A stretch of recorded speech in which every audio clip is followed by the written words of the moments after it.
Yeah, hey guys, welcome to episode 38 of the Friendlyjordies podcast. Your boy Robbie here. We've got Tom in the studio. Hello, how's it going? And Jordan. Yo. How are you out there? We've also got a couple of friends in the studio. Our friend Christo. Hello. Into the microphone. Sorry. And named after a gourmet chicken and chip shop in Paddington that has been closed down for 5 years. And our good friend Ali. Hey guys, how you going? Lee, he's back. He is. A favourite. He is, yeah, he's back. So we'll just say Christo before, he gifted us some hats, which we're really happy with, and some Très Bien juice. So thanks so much for that. Today we're going to be having quite a fun-filled pod. It's going to be quite flowy. We're responding to some comments we've had that were quite negative, and so Jordan will be getting into those. He's had his own sort of a Patsu Don type character that he's double dose as well. Yeah, but yeah, the first segment is Dare We Smile, a crowd favourite. So I thought it was the Patsu Don, but okay. Oh. Yep. It's much happier to How start good is with. Robbie being Instead MC? of being complaining. Robbie's MCing really well right now. Thanks. It really suits the time, doesn't it? Okay, from now on, Robbie does the nighttime ones when we're in the studio. You're more of a daytime man, Tom, aren't you? Just more sunny and upbeat, more of a smooth jazz. Yeah, It could be Robbie talking, it could be a cat that knows English. Robbie's wearing a Hawaiian shirt right now, and we're sitting in a dark room that has green LEDs all around it. It's Halloween, and it's what we do on Halloween, which is this. Yes, but Robbie is dressed spookily, much like your average Halloween ghoul, which looks like a normal man, and you think, oh, well, you know, he's a bit behind the times. He's just dressed as a 1500s aristocrat, and then he takes his head off with his own hand. Yeah. That's Robbie at the moment. Yeah. Seemingly dressed great. Immaculate even, like his hateable hair really complements his outrageous Hawaiian shirt. But if he stands up, if you could just do that so we could get the reaction from the studio. Every time, it's just disgusting. It's hideous. When we were walking from the waist down. It felt like we were walking here, and it just looked as though like no one could say anything because it's Halloween. So it was like passable what Robbie was wearing. It was as though we were going to a party. Yeah, I suppose because we're in a hipster hub at the moment, how it's just like fashionably atrocious and nice. 31st of October, man. The only day it's excusable.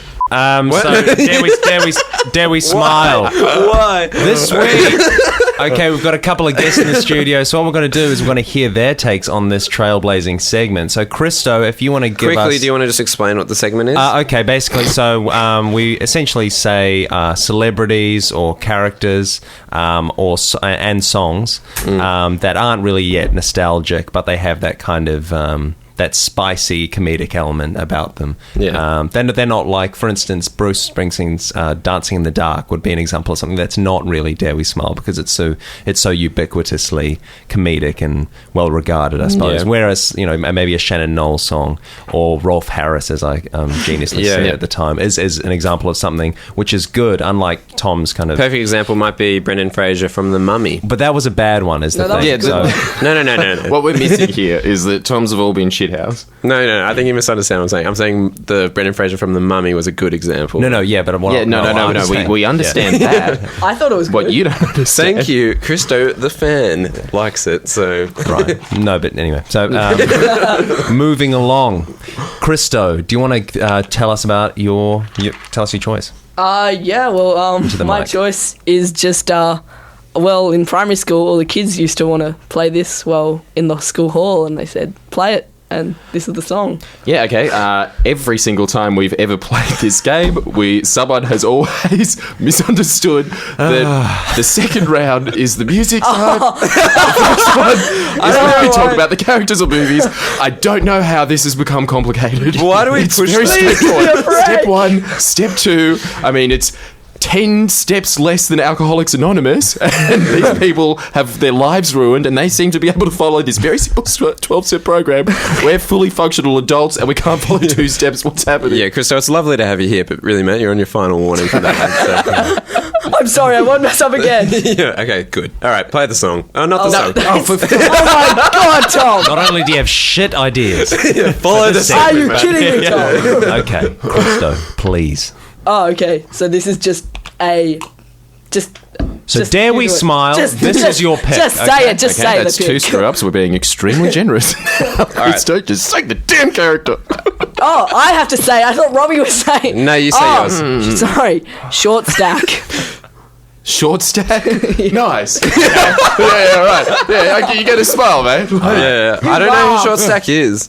All right. So do you half a smile? I just laughed at No, the, you like, laughed. Yeah. Hang on.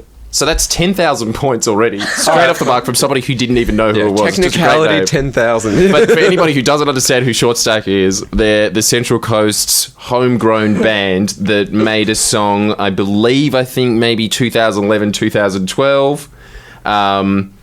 Yeah. Where are they now, huh? Yeah, sounds like it would be good. Did you laugh or smile, Robbie? I smiled, you laughed, Jordan smiled. So That's 10,002. 10,002 points. 10,002 All right, points. Ali? Yep. All right, I'm going to have to go with Ric Flair from The Raw. Yeah, nice, man. That's good.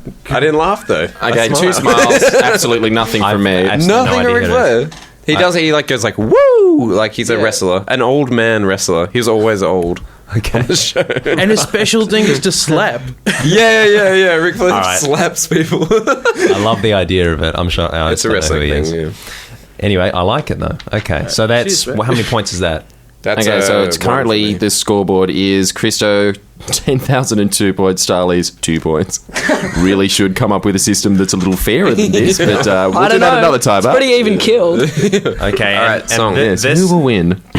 Dare We Smile? This is Christo's choice. I reckon this is gonna get you. Yeah, nice. All right. Awesome. Damn, that's really good. We should hear it. This is the highest score I think anybody's ever achieved in Dare We Smile. Yeah, I think it is. Christo is currently on 20,004 points. Did you laugh at that though? No, I gave it a smile. Oh, not a laugh though. I laughed at that. It's good, isn't it? Yeah. Did you laugh, Robbie? I Oh, did. you don't get. Yeah. I already knew about it, but yeah. So I love You it. are now tuning in to the playback of this sport, where it is just like the game has finished, and Yeah. then there's 3 dudes talking about it afterwards. You know, How many because points it's was it, though? That was a good It's play. a cable channel Yeah. just devoted to sport. That's all I've got. All right, Ali, what's your song? Let's hear it. Do you want to?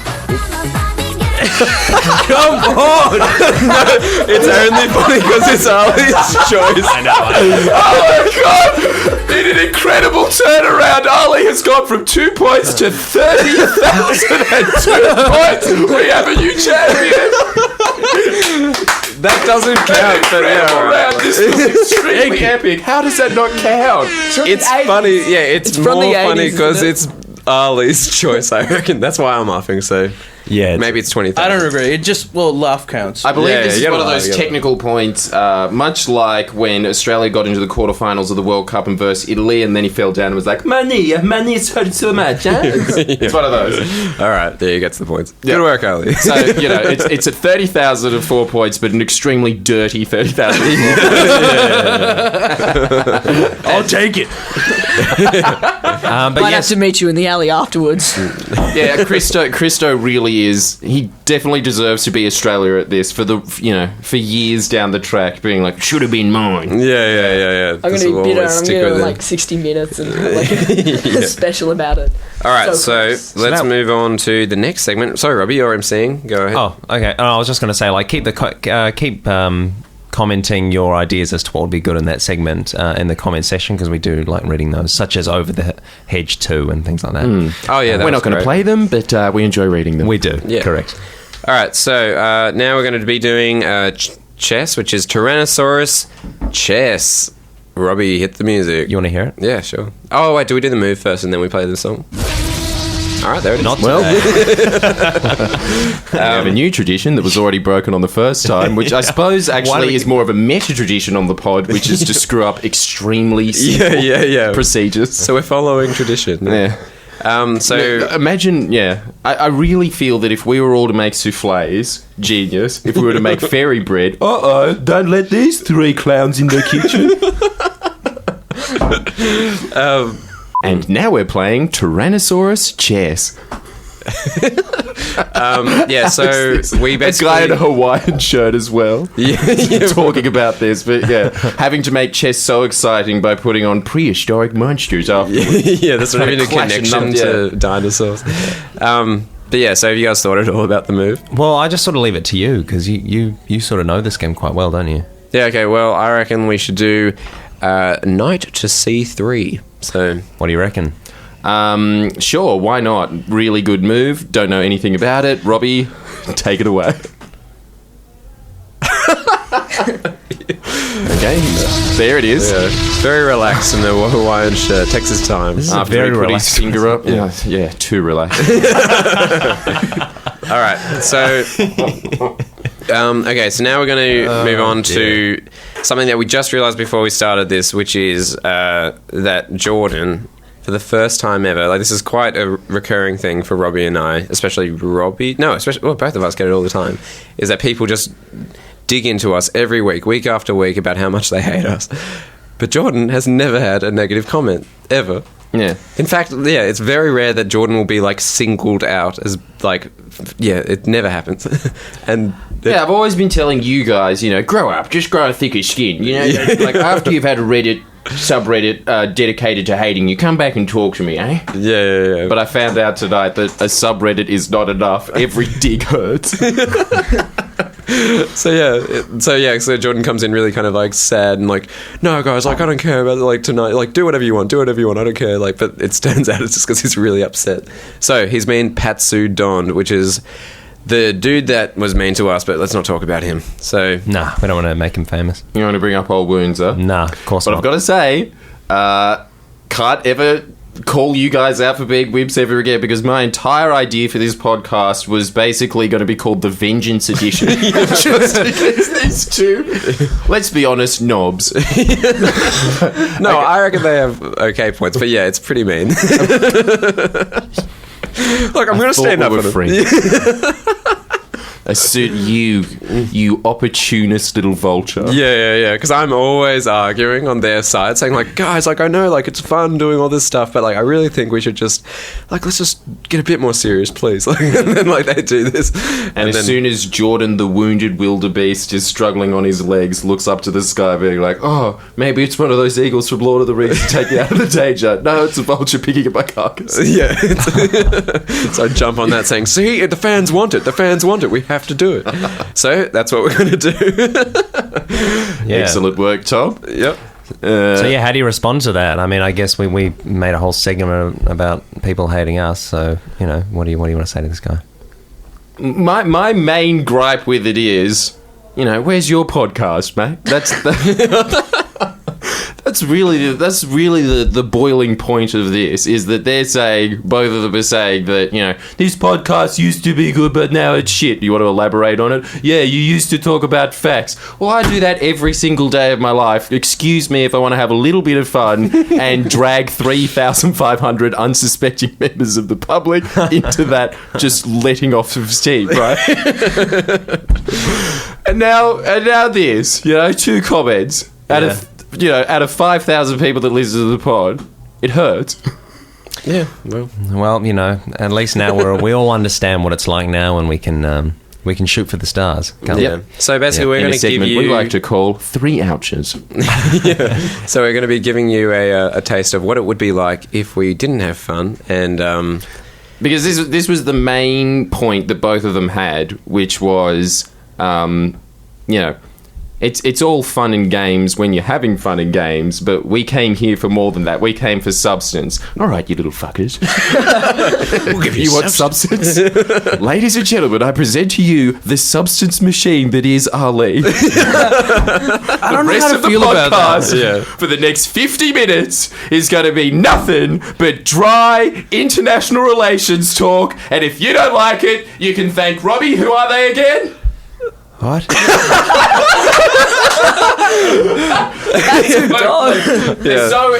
Look, they're that unimportant, but at the same time, they've had this much of an impact. It's the real fly in the ointment situation.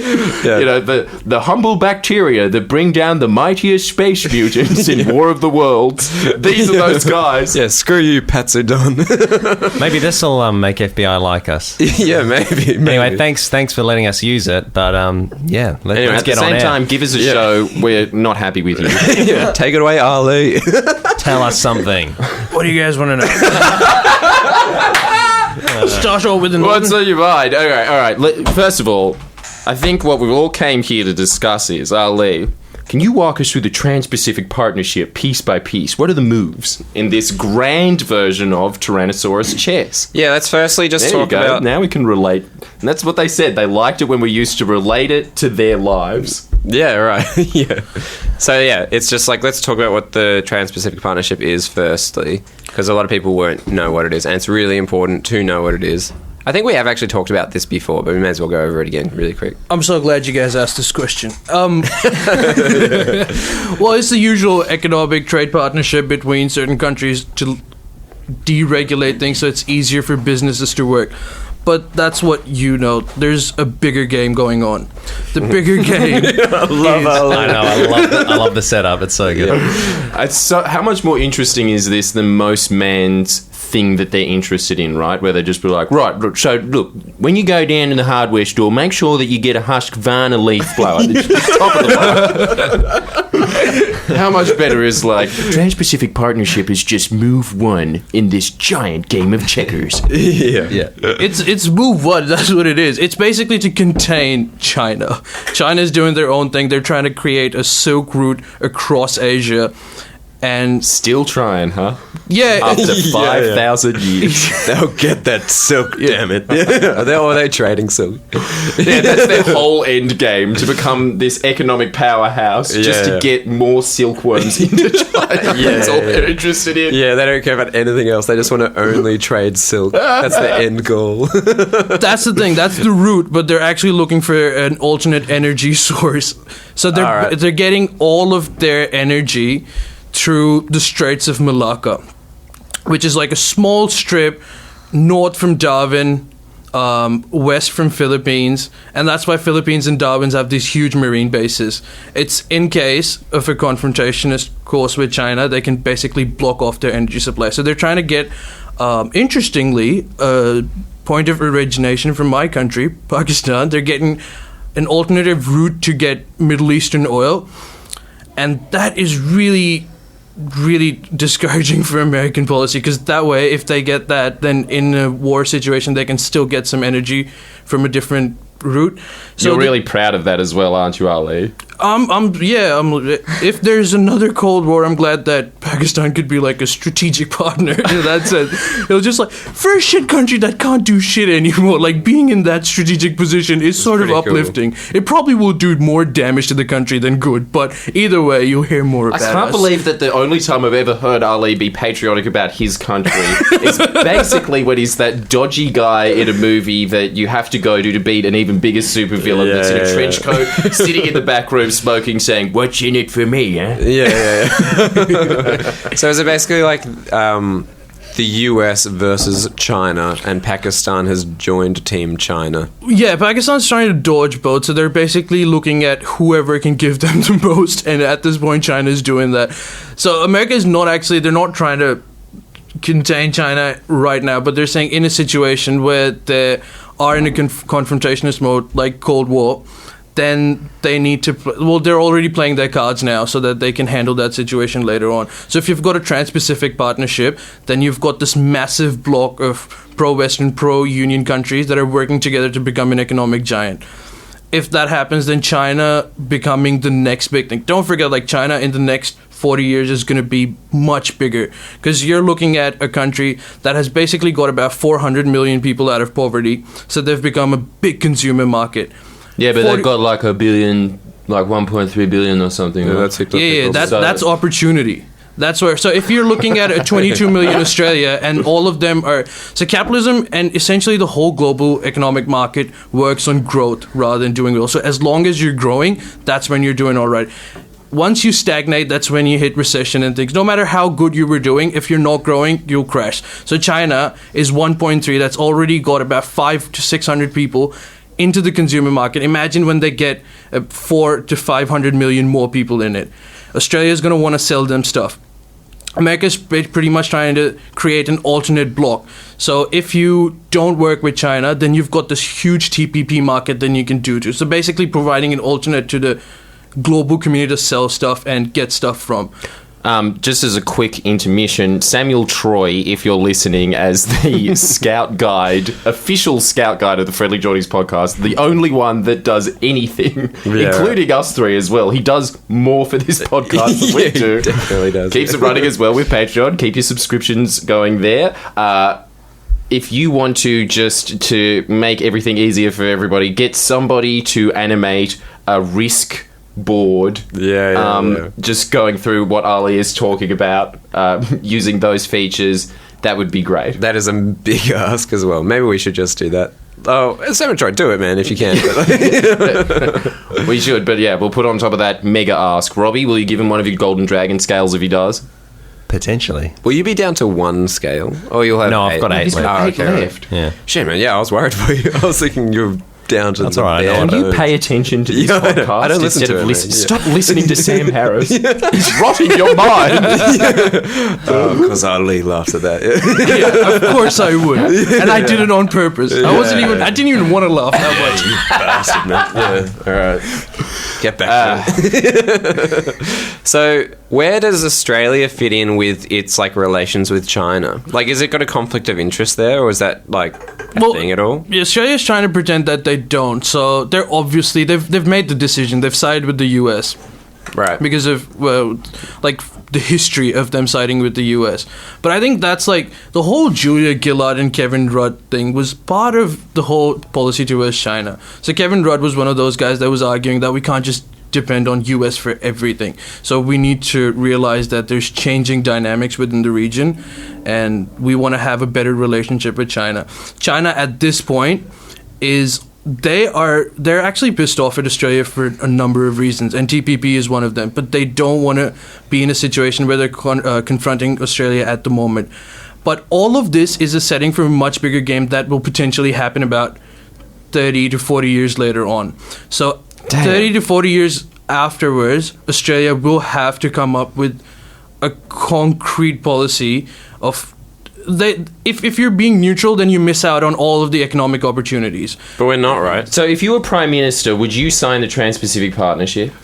I would. Well, Trans-Pacific Partnership is horrible for many different reasons, not just that. So it's really just uplifting the corporations so they can make as much money and can get as much capital into these places. It's horrible for the workers itself. So I would. So short answer, yes. For like these strategic reasons, I would probably do it if I was an Australian Prime Minister, and if we've decided that we're going to side with the US, then TPP makes complete sense. So Right, is the but if idea... you're in opposition, do you think it's wise politics to be like, I this is outrageous? I don't think it's Help the wise workers." politics. I think Australia needs to recognize what region it is and how it's going to go about. So Australia wants, like as I mentioned before, so when they've got about 900 million people who can buy stuff, Australia wants to be a primary country that can sell their stuff in it. So if Australia keeps on siding with the US, they're not going to get as much opportunities as some other country would if they were, a bit more lenient towards China. So if Australia wants to sell beef or whatever, like the livestock that Australia sells really well. Cancerous beef. Yeah, service industries, so like architectural firms and stuff. So if you really want to capitalize on that economic opportunity, then I think you need to shift the pivot a bit. Yeah. Robbie has a question. Yes, you have your hand raised. Very polite. You may continue. Ali, should we go to war with China? No, please no. This is not what I'm saying. 22 million. Robbie You heard it here million. first. It's on. Why Would we win? Yeah, who'd win? Go. The underdog story. Yeah. Can you have like a China FTA and the TPP? Like, why don't we just double up? You can. Well, at the moment that can happen, but I don't think there's, as a long-term strategy, that would be... Well, I think that it would be the best thing to do for now. But we need to start having those discussions of where we would fit in 20 years later on, So 30 years is later. the argument like... Because if the TPP just benefits corporations... Is it more like that would just like promote like way more capital to come into a country, which would then like therefore like boost the wealth of the country? Is that what it is, or is that? Well, yeah, that's what they're trying to argue as well, which is true. But really, wealth for who? That's Yeah. the real question, right? So, yeah, there'll be accumulation of wealth. You'll probably see more cars on the street, better cars. Like you'll have way more Ferraris roaming around in Australia. But like, there's only a handful of people that are driving those Ferraris. So Yeah. So is it like the corporate overlords that are influencing government. Is it that? That's exactly that. And the whole it is. Have you been paying attention? It's exactly that. And the best part is we don't know much about it. It's supposed to be secret, right? So a lot of it is speculation, but because of this uproar against TPP, we found out about a few things, and they've not been very encouraging. So it's so secretive. There are certain provisions that they're discussing on. So Obama, for instance, obviously for strategic reasons, wants to go ahead with TPP, but he's getting a bit of a liberal backlash from people like Sanders and others that are basically trying to renegotiate some of the clauses within TPP. So it's a bit more worker-friendly. So is it kind of like that everyone's fighting on the resources, that it's in the middle of our risk map, and like the two big sides? Samuel Troy, you paying attention? Yeah, so Samuel Troy, remember this. So the US is on one side and China's on the other side, and they're both like feeding their little like allies in the middle that are all kind of fighting over oil, right? Is oil the resource that you're talking about? Yeah, energy. So silk. Silk. Yeah. oil. Spice. That is amazing. It essentially is that, right? It's all just after. So why doesn't China just invest heaps into like renewables and become non-dependent on oil? They're doing it. So they're actually China produces the most green energy in the world right now, but they also produce the most coal energy in a sense. So they're trying to basically. So they've got 400 million people out of poverty through coal power and providing energy through that. So they're saying that they can't stop straight away because they're still in their development phase. So they're going to continue to expand on their coal energy supply and simultaneously expand on their green energies. So they're actually doing they're doing all right. They're meeting a lot of their targets, and they've not stopped the fossil fuel industry altogether, and they're just saying they can't afford to do that straight away, which is understandable. Like to remind everybody at this point that Ali is a self-confessed Marxist, saying that China's doing a good job. So do you think that includes into it? Are you kind of proud, even though they've used capitalism to get out of poverty? You do like China more because it's at heart communist. That's the thing. It's okay. So pretty much, I've always been against capitalism, but China is using capitalism, but they're doing it with Asian values, which essentially means authoritarian capitalism, and they're actually doing a really good job. So this puts countries like US and Australia that have continued to maintain the policy that liberal democracies work best for capitalism. But I think they're being proven wrong recently when China can do it in an authoritarian way with like capitalism on steroids, and they managed to get 500 million people out of poverty in the last 2 decades. No country, America, Australia, has been able to achieve that. Yeah, because they don't have 500 million. Yeah, we're not in poverty, man. But if we did... Yeah, no, but like the rate of change as well. So yeah, exactly, 1.1 billion people. America is actually, 300 that is million. pathetic. Why is there kids starving in the streets, eh? Like in Australia, that shouldn't happen, should it? Yeah, if those guys could lift 500 million people out of poverty, how can we not lift 23 million out? Yeah, well, Robbie's an expert on that. He went to Adelaide for a conference on unemployment and homelessness. Yeah, tell us everything you learned in that 4-day period. Yeah. I bet it's slim to bupkis. Starting from day one, tell us everything. Go. I have many pamphlets from my stay there. No, things you know. And most of them are from the Sheridan Hotel, just advertising how that's a pool. There's just so many... Took some soap home and you're going to hear it. So many harrowing stories. I don't want to... You don't want to bring the mood down. No. So basically... And also, he can't remember them. Well, that's not true at all. So, but what I'm going to do now is I'm going to do this. Okay, all right. And Ali, tell us more about China, my man. We've got some China chat with Ali. Do you know how China actually like governs themselves? Like, I know nothing about China. I tried to look into it, and it just seemed really confusing. Where there's like just like a big, like almost like a board of people that just like run it, and I don't get it. Yeah, so like. For instance, Australia would have your 2 major parties, Labour and Liberal. China has one party, the Communist Party. But within the Communist Party, lately, so even within one party system, they've got democracy within the party, but no other party can contest. So exactly, they're doing the same stuff, but with Asian values. So if you want to do something in China, then you're obviously going to have to go into the Communist Party, which has their own manifesto. So certain things you won't be able to change, but within that party, you can probably do a lot of things. So, for instance, the current president of China and the leader of the Communist Party is actually not a big fan of Mao, but still happens. In fact, his dad was actually, they suffered a lot because of Mao and his Cultural Revolution, but he still managed to become the president. Do you think he would be a fan of a traveling circus troupe called Chairman Wow, though? He would dig that. I bet he'd dig that. I always see, that's pretty much all I've ever seen him do, shaking Obama's hand and standing around some opening ceremony being like, marvellous, marvellous. The two things he does. Who do you think out of those two, who's smarter, the president of China or Obama? Yeah. All right, that's difficult. Okay, so I'm gonna say Obama. Really? Yeah, like I like Care him. to elaborate? Is that it? It just comes down to the fact that he's cooler. Yeah, pretty much. And You can play Obama. basketball. He can slow jam. Yeah. No, but Obama's actually managed to do something which I never thought he would be able to do, which is like move the spectrum more towards left in America, which was just going towards the right in an insane amount of speed. So I think that itself deserves some amount of credit. If you look at the Democratic debates now, they're all about lifting the middle class and taxing the rich. Try doing that before Obama. Sanders was doing it in Vermont. Yeah, and nobody knew about Sanders. Why do people know about Sanders now? It's become the public conversation now.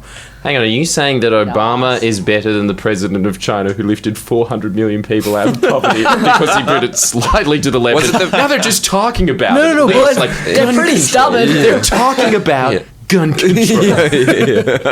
Well, was he president for 20 years? Or? No, he's been there for about 4 years now. So like he didn't do it alone. 4 more years. Yeah. This guy, 400 million. Yeah, how many more hundreds of million can he achieve in his next term?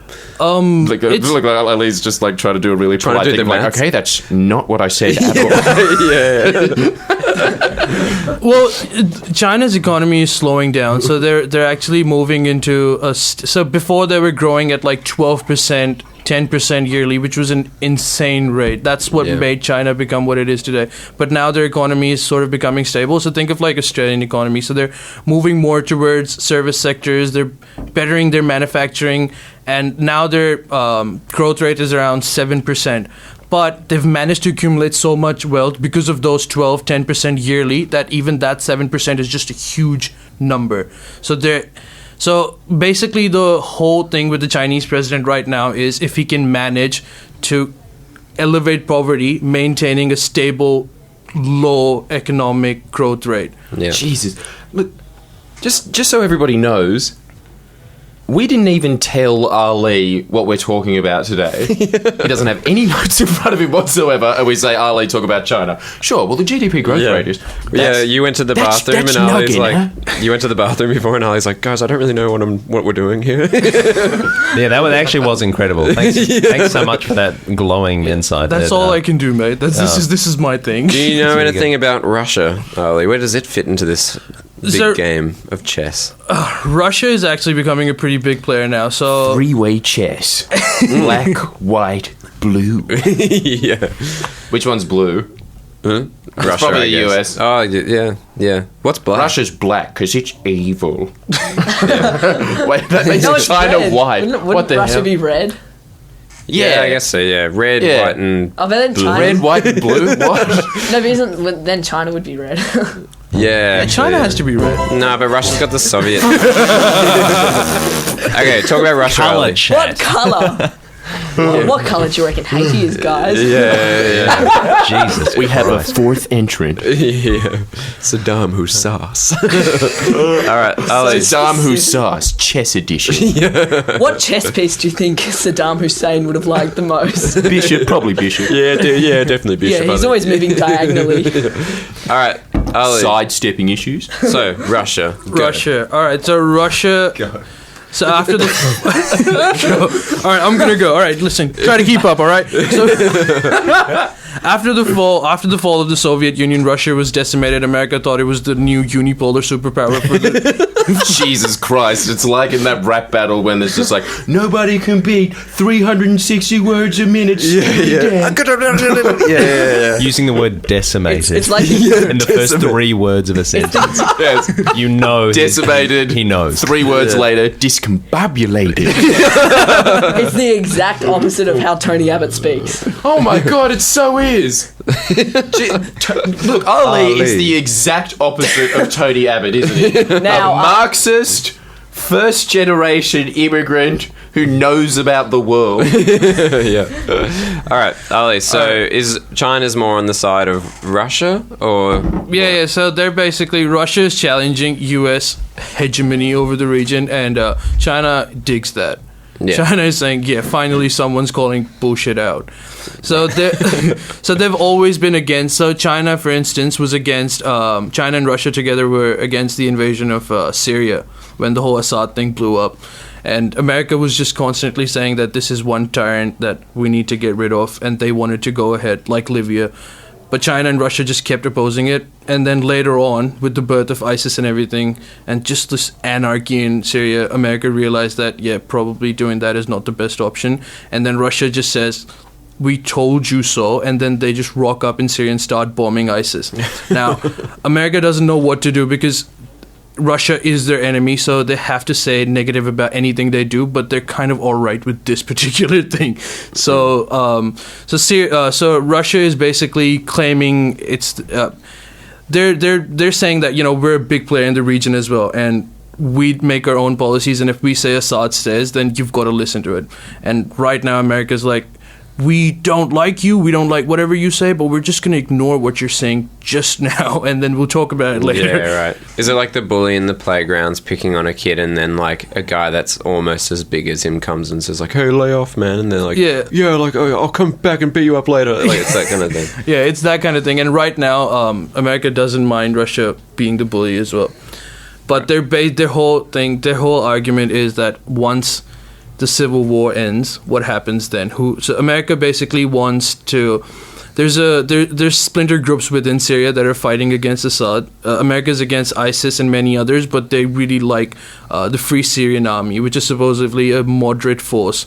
But they're not good. They're not winning anything. So America. Wait, so Tony Abbott was right. It is baddies versus baddies. It's not even baddies. You don't know who's fighting who. It's so complicated with so many different groups, and they're all intermixed. It's really hard to say where your stuff is going. So if America provides weapons to Free Syrian Army, which they try to do, often those weapons end up in different groups that they don't want those weapons. Like those groups are against America, but Free Syrian Army gives those weapons to those groups because they know they'll be more effective with them. Yeah. It's a really complicated situation that essentially you sort of need to stay out of. So the US supports the Free Syrian Army. Yeah, they're supporting the Free Syrian Army, and they've been doing that for some time, but their policy is not working very well. So I think they are probably thinking of what to do now. It's like ironic because didn't Zaki Mullah, the guy on Q&A, fight in the Free Syrian Army?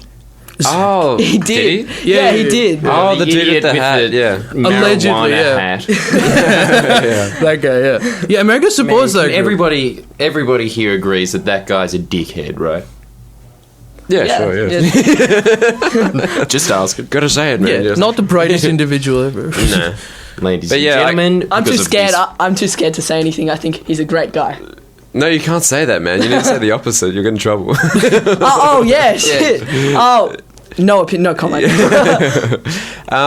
They both have points. Like you're saying, like it's really complicated. Like I was reading how it's kind of a new way of having to look at things as well. Like not that there hasn't been groups like within nations before, but it's like an interesting idea where another country needs to go like into Syria to then fight a group that's based within it, like something that's not like nationally recognized, but like within a nation group, like something like ISIS is like both across Syria and across Iraq. So then it's like, how do you just go into someone else's country? It's like if well, Americans have no problem doing that.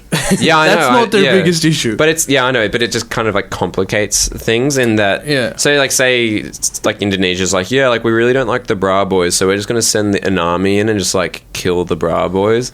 It would be like, well, like that's our country, man. Bravo. ISIS versus the Bravo. Tom, please tell the listeners out there what Russell Crowe said at the beginning of the Bra Boys documentary? What was his first line? What was it? It was like, it's hard to.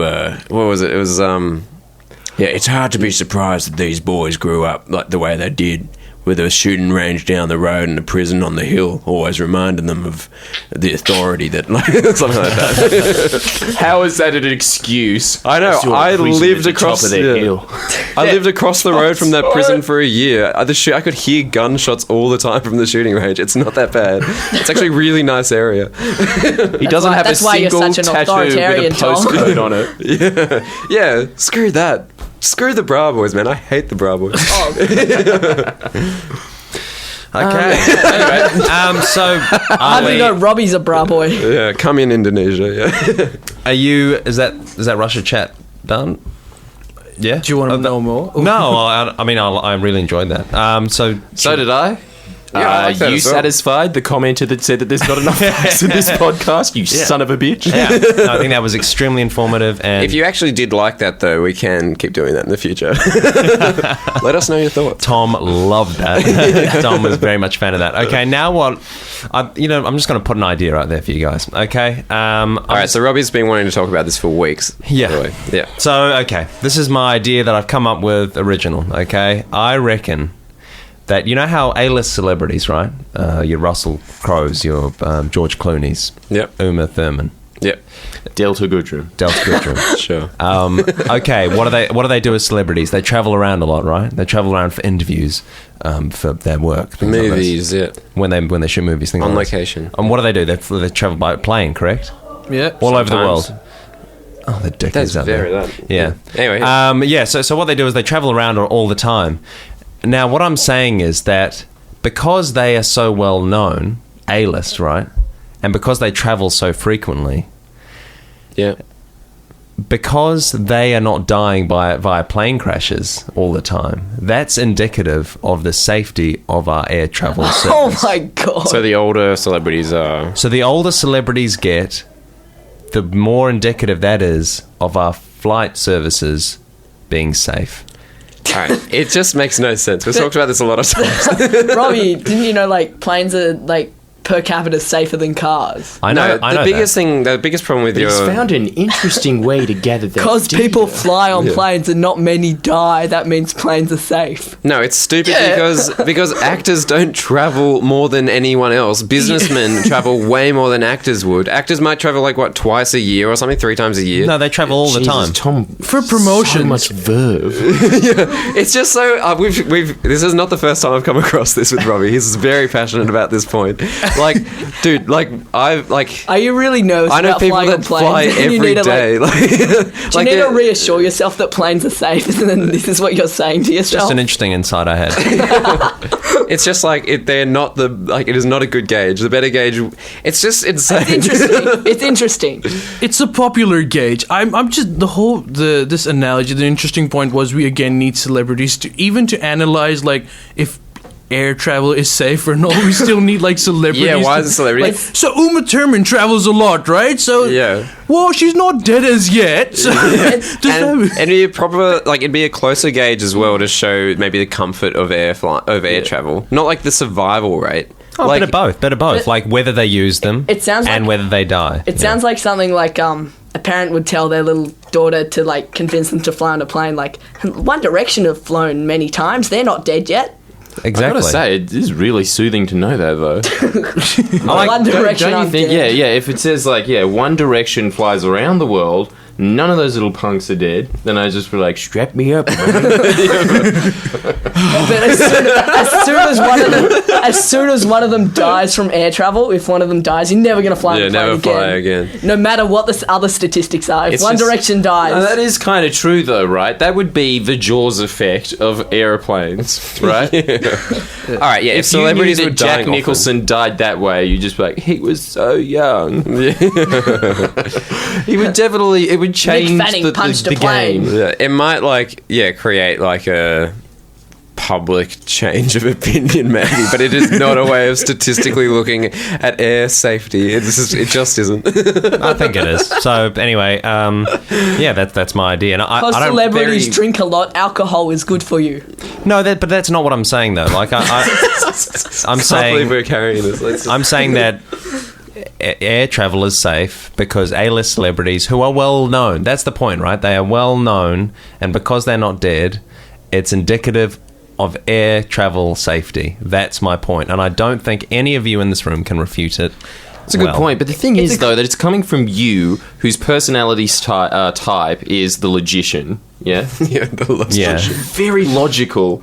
Instead, his personality is more of just like this genius marketer. Yeah. It's You're a just trying really to good sell us an marketing ploy. idea. Yeah. And, you know, like, sign me up. If we'll play that game that I can barely remember, the other half of my fortune, you've won it, Robbie. That was, I reckon. It's like a Gruen transfer ad, like, that they'd do, like, on the pitch or something, and they'd go, like, these celebrities haven't died. Why not fly with us on Tiger Airways? Yeah, that's how strong that idea is. It's a Gruen transfer pitch. Just Samuel L. Jackson on a snake, like on a plane, punching a snake, being like, I survived, it's safe. Yeah, why can't you? Yeah, Qantas. Yeah. Yeah. So anyway, there Do you you have go. any cool ideas? Ollie, Jordan? Yeah, this should be like Qantas. Oh. Krista? I've got one. Ozzy Osbourne did lots of drugs and he's still alive. All right, well, I'm going to cut that off there. We're not having that. I'm not having that on this show. I'm not having that sort of chat on the show. Okay, No, I'm really sorry, Robbie. Christo, please. Okay, Ali, what's yours? Yeah, I'm just saying, like, this should be Qantas's brochure. It really is an excellent marketing strategy. Just claim that, well, all the people that you know, they fly a lot, but none of them are dead. What does that say? Yeah. It's true. It's not like that. I was wrong, Robbie. I guess You're it is just right. like your everyday person. Like, Kate Blanchett is going to a really different place than, Uma Thurman's going, but they're both still alive and they travel, so therefore flying's great. But are people That's still your debating idea. this, though? Is this still a thing that is air travel safe Yeah, or I'm not? surprised we're still debating this currently on this pod right now. It's like 2015. As am I. Because of one comment that said, hey, you guys should just not plan the pod and just talk. Yeah. And we did it. What the hell? Happy 38th episode. Yeah. Spooky how the spooky these things edition. happen. True shambles. Ooh. Shit pod. Ooh. Okay, Jordan, what about you? Any interesting ideas you've had? What have I been thinking about today? Pretty much just had to hang out with my girlfriend's friends. That was just, the usual of being like, oh, fuck these guys. And then after that, then I told my girlfriend that I looked at porn the other day. That was not a good idea. Oh, no. Did that make you blush? Just a piece of advice. Classic. Yeah, no, as a matter of fact, Made to him make laugh. this like a really cartoonish, nice version of what happened to me, I blush. It was more of a... Get out of the car. It was more of a can't wait to see you tomorrow, and she'd been like, yeah, sure, no, peck goodbye. Oh, None of that. really? Yeah, Wow. just a walk out. Yeah, the blush theme. Yeah. Well, why don't we talk So about... I would just say, fellas, don't tell your girlfriend that. I know from first-hand experience it's not a good idea. Can I just It's ask an experiment? how you brought it up? Was there just nothing to talk about? And you're like, I looked at it. Or you're like, do you know that K-pop bit I did? I watched something a little like that the other day. What was the... Yeah, you always say these things. Yeah, it's like, how do these things actually come up? Yeah. Like, how did that one come You're up? just like getting a reaction. Like, I murdered someone the other day. No, you know what it was? I was like, I'm so glad you're back too, because before that, I was just looking at so much porn. That was the reason why. And then as soon as she says that, I go, oh, it's just, because you're not there, so, I was just wanking way more, and, like, the imagination only goes so far. Try to dig yourself out, but giving way more facts and information than you could have just stopped at before. Just No, saying, it's like, for when I'm research. anxious, I just, like, wank heaps, I don't know. It was for research for a new Friendlyjordies video. Oh, dear. Yeah. What about you? Have you blushed recently, Tom? Well, yeah, last night was close to blushing. We had a bit of an exciting experience. Should we talk about that? Or should we just make a video and let people find out that way? Nah, Greenpeace already spilled the beans, I think. So Yeah. you can if you want. So yeah, we went to this hotel in the city where Greenpeace wanted us to do this stunt, or Jordan to do this stunt. Again, my girlfriend works right across the road and is Yeah. a suit. And I was protesting a mining award ceremony. The cops came. Yeah. She could have walked out at any minute. We being got like, thrown Jordan, oh my God. Yeah. All right. How about this? All right. So I went along as well with Jordan, more for moral support than anything. Like, I was filming, but it was more for moral support, I think. Like, there were other cameramen there. You can't deny. Yeah. I couldn't have done it without you, mio compadre for life. Yeah, I was thinking about this today. Would you have been like, how would you have felt if I got like a criminal record for attending that with you? And I was like, man, I didn't have to be there. Would you have been like, I'm really sorry, man? Or just like, dude, it's part of the job, man. Like, like what would your reaction have been? Truthfully, yes, I would have felt bad, but you know it is my style to give you that really desperate salesman optimism of, it just makes you look hardcore. Yeah. Because I'm thinking about the advantages of a criminal record. Yeah, because the morning It eliminates a lot of options of places that you don't, like, your bucket list got a lot shorter. It's just become impossible. It's kind of like going into space without a spacesuit on. You can't do it. Yeah, just tick it off. I learned recently also that, like, if I had gone and been arrested, because I'm not an Australian citizen, I get deported. They recently sort of brought back this law, apparently, in December, where if a New Zealand citizen gets a criminal conviction here, they go. All right, more than 20 likes in the comments section right now on a picture of somebody getting put into a paddy wagon screaming something like, lock the gate! Or something like that. Lock the gate! Somebody please put Robbie's head over the top of that. If that gets more than 20 likes, it'll be the podcast mission from now to the end of the year to try and get Robbie deported. Yeah. We get him arrested, see if it works, and then we'll just do it all like via, I don't know, the internet or something. You can just like ring in on Skype when we do the pod. Easiest way to do this would be indecent exposure. And you would be so up for it, wouldn't you, Robbie? You little sex pervert. Look at how you're dressed. Are you gonna like expose to the other people Yeah, to the other presenting studio. Yeah. They would be the kind of wimps that'd be like, oh my God, oh no, the phone doesn't work because when we were in there for some little crap like 10 a.m. show or something like that, the guy spilled water on it. I can't ring. Or you do that SWAT team thing that they do to gamers, where they like just call the cops and they say the address of wherever the person lives, like when they're like live streaming gaming. Yeah. And the SWAT team just like bangs in with like, and they just put them on the ground and arrest them. So we just like give your address out and just like get people to just always ring in and just like say that you have like a bomb or something, and then just get like the SWAT team to come in. Let's not even put that people. Or go straight to the Prime Minister of Malcolm Turnbull dressed in a dress, and then lift up your bum, put your little sad face on it of the... What's the guy that lives on your bum's name again? Norman? Oh. Is that your face? I think it was it Larry? I can't remember. Gary. Whatever, the Gary. point is, just go to him, put it straight up onto the presidential tinted windows, screaming, "Kiss my baby! Kiss my baby!" Yeah, I can't begin to explain how much I would laugh at just the thought of like a SWAT team or just anything like surprise arresting you, like bashing through a door, and your face would just be the best thing I've The ever front seen. cover, just this still shot of him getting kicked in the jaw. in the Hawaiian t-shirt. Yeah, Blood everywhere. deported for life. Have you ever been arrested, Jordan? No, I haven't been arrested. How's that a casual question? You know that. You would definitely know that. No, I wouldn't know that. Is this why your dates go so bad? Do you just ask this as part of a course? Yeah, what kind was of the thing? last funeral you Yeah, did? yeah. Been arrested? Do you have That a is criminal common record? trend. Yeah, that's a common trend on your dates, isn't it? Like, people always think you're kind of like interviewing them. Like, it's just like question after question. Yeah. And not interviewing them in a television show glitzy way, more of a job interview thing. Yeah. Interrogating them. Former employees, you had problems with them? Yeah. Do you reckon these are fluorescent lights? Yeah. Yeah, probably. How do you know that? That happened recently, actually. I met... Do you have a third nipple? Ever been on a lie detector? I think the third nipple question's kind of good, though. I think it you're is. right with that. Yeah, but All right, let's ask this via the pod. Hannah, if Robbie asked you, do you have a third nipple, would he have gotten a third date?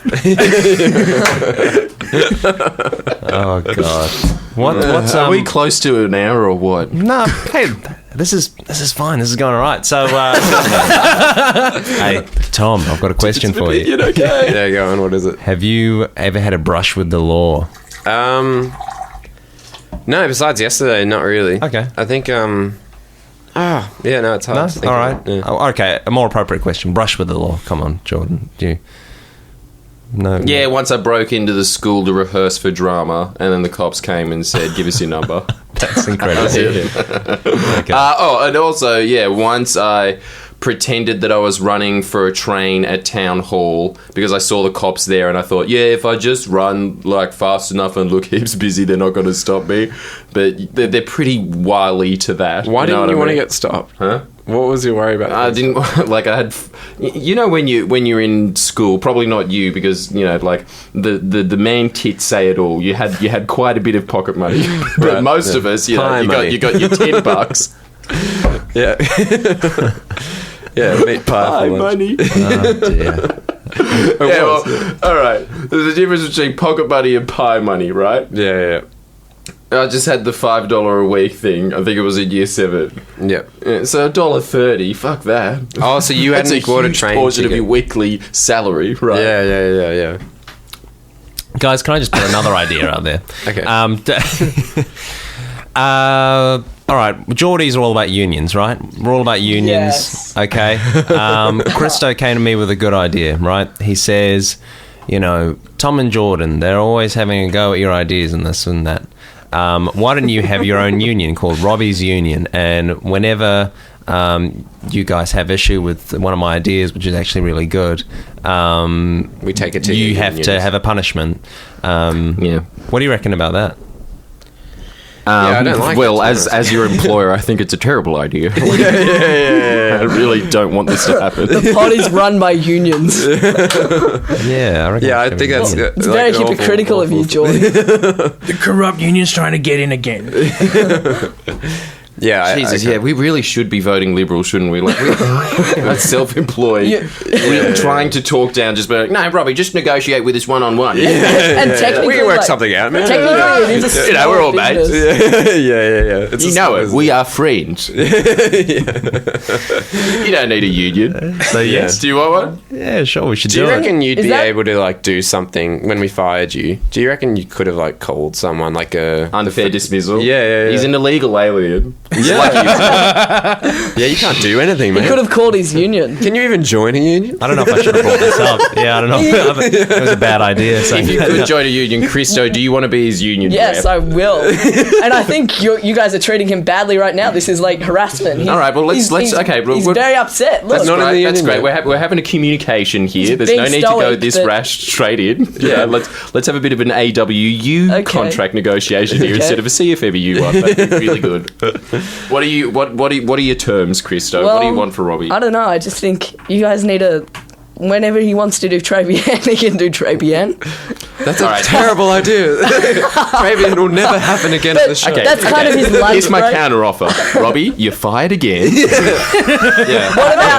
What about? Yeah, we drop this segment right now or you're fired. Yeah, actually, that's not. Maybe Trebian's not that much of a good idea. Right. Maybe You SDA sad sap are the worst union rep ever. That a was weasel awful. out. A weasel out. That was a test, you back down. Yeah. Like so quickly, just a little bit of What, tough you- talk, and this little weasel backs into the corner. No. You're on your own. Well, I am Robbie's believe you. union rep. I can't believe you. I'm really sorry, Robbie. Just leaving me out to dry. Actually, I think that calls for a slap. What?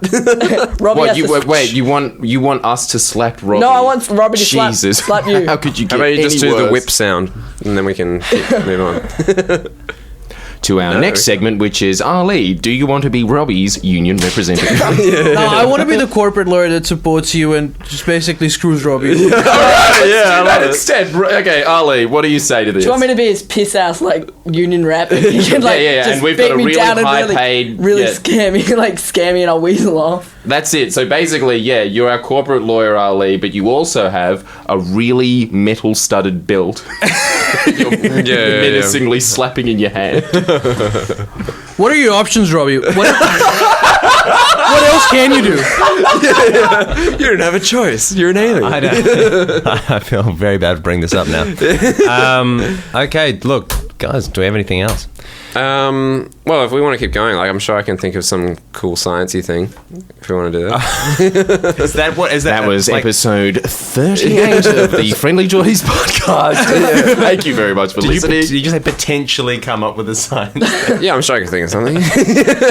Gravity. All right, everybody Yeah, how give cool Tom is some gravity? thinking time. I actually have a question for Tom. Do you agree with the multiverse theory or not? Well, it's a good question, Ali.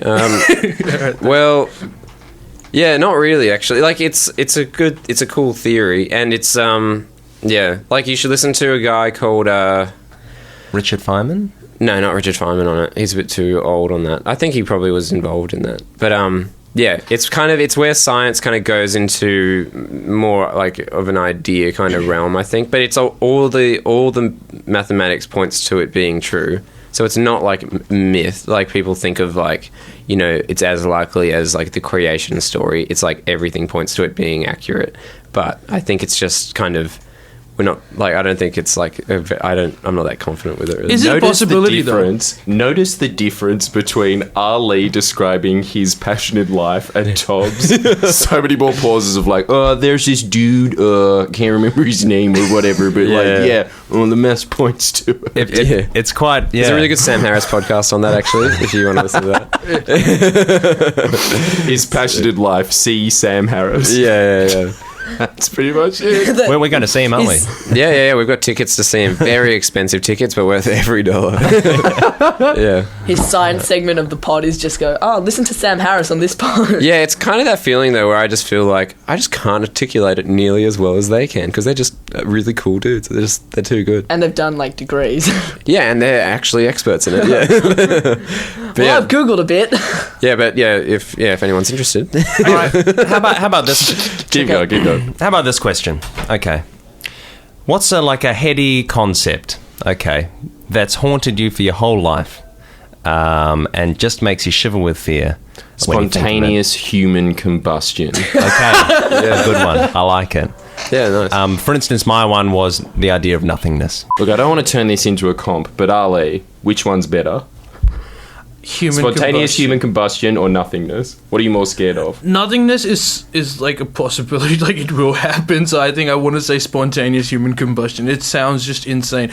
Can I be the guy that not gets affected by it and just looks at people blowing up? If that's the case, I'd love the spontaneous human combustion. Yeah. I actually prefer the nothingness, I reckon, just because it's a kind of, one of them's a very just a practical kind of thing that we don't know if it happens or not. Is that actually a proven thing to happen? I thought it was kind of a myth. Yeah, maybe, but I do have this book called Unsolved Mysteries that I got from one of those Scholastic send-away catalogues. Haunted me for life. Yeah. That is the scariest thought. One of the stories is a man in his 90s who went on fire.